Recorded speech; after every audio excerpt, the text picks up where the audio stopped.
In the book of Genesis, I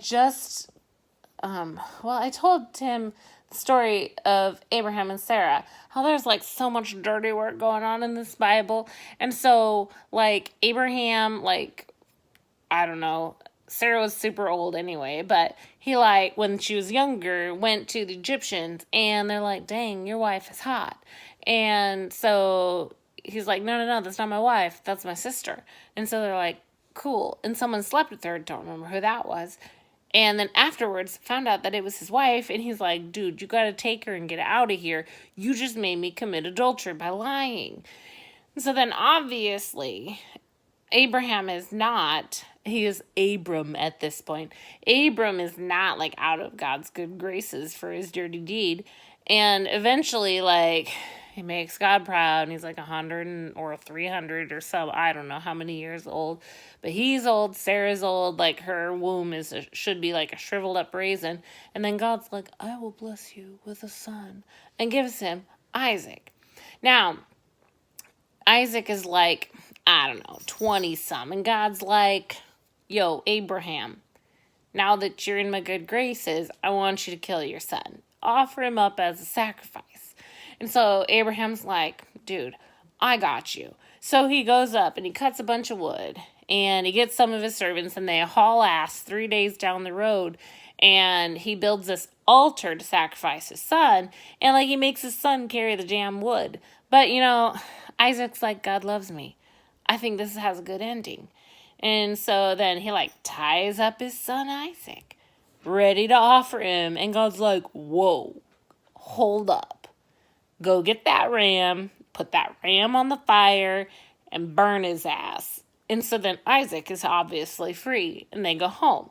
So then years down the road or so, I don't know, maybe like 5 or 100 or 300, it could be any of those. There's like, Rebecca and her, well, actually, it's, oh, Jesus. His name starts with a J, but it's not Jesus. Anyway, he, like, totally, Jacob and Esau. Jacob is mommy's favorite. His mom is Rebecca. And anyway, his dad is dying, and Esau is dad's favorite. And dad is super ready to give Esau, like, the whole everything, all of his blessing, like all the good things would come for Esau. But then Rebecca, the mom who loves Jacob, is like, pretend to be your brother. Go get a kid. Not like a child kid, but like a goat kid. And kill it, and I'll prepare it just the way your dad likes it. And then you just put that goat hair on your body, and dad'll think you're Esau, and he'll give you the blessing. So he did. And then afterwards, Esau comes with the kill that he had for his dad and is like, Dad, I'm here. And dad's like, yo, I just gave your blessing to Jacob. Esau's pretty fucking pissed. And Esau wants to kill Jacob. And Rebecca, loving Jacob, is like, that's not gonna happen. So she tells Jacob to, like, go to this other place. And she's like, go to my brother and marry one of his daughters, and everything will be good. Come back after your brother cools off a bit. So he does what is said, and he meets Rachel. Rachel's hot. Like, he wants nothing but Rachel. And so his uncle is like, work for me 7 years, and Rachel's all yours. He loves her so much. He does this. And then when he gives her Rachel, like, dad, the uncle, pulls a little trick and slips Leah, who is ugly, into his bed. And since he slept with Leah, like, Leah is his. And he's like, well, if you want Rachel, you have to work another 7 years. And he's like, bro, I think Rachel's divine. So I'll work for you another 7 years. And meanwhile, like, he and Leah having no luck in the whole having a kid business. So Leah's like, but take my handmaid, sleep with her, and have some babies. And so he does. He has a son with her. And then meanwhile, he's still working his 7 years. All of a sudden, 7 years up. And his uncle's like, I guess Rachel's yours. You worked for her. And so then he sleeps with Rachel, and like nothing's happening. No children. Like God has cursed Rachel's womb. And Leah's like, okay, we're going to have a baby. I know it. He's going to love me.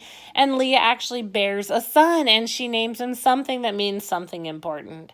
And she's like, now my husband will love me, but he doesn't. And meanwhile, nothing's happening with Rachel in the womb. Like, no fruits are given.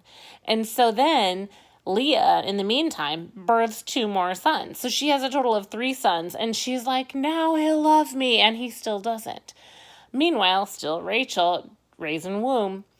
And then finally, on the 4th child, Leah's like, fuck it. I give up. It's a boy. And I'm just going to, like, love my kids because my husband hates me. For whatever reason, like, Rachel during this time has been like, take my handmaid. She'll give you a baby. And she does. And she has some boys.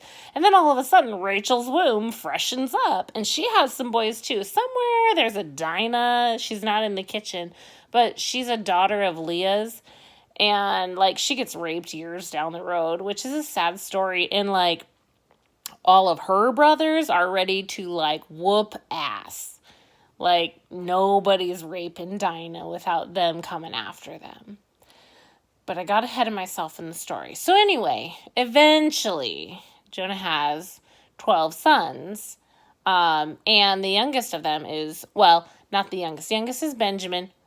Rewind to the 11th son, which is Joseph. And we're going to have to take a break there because I've been given the break symbol. Peace out.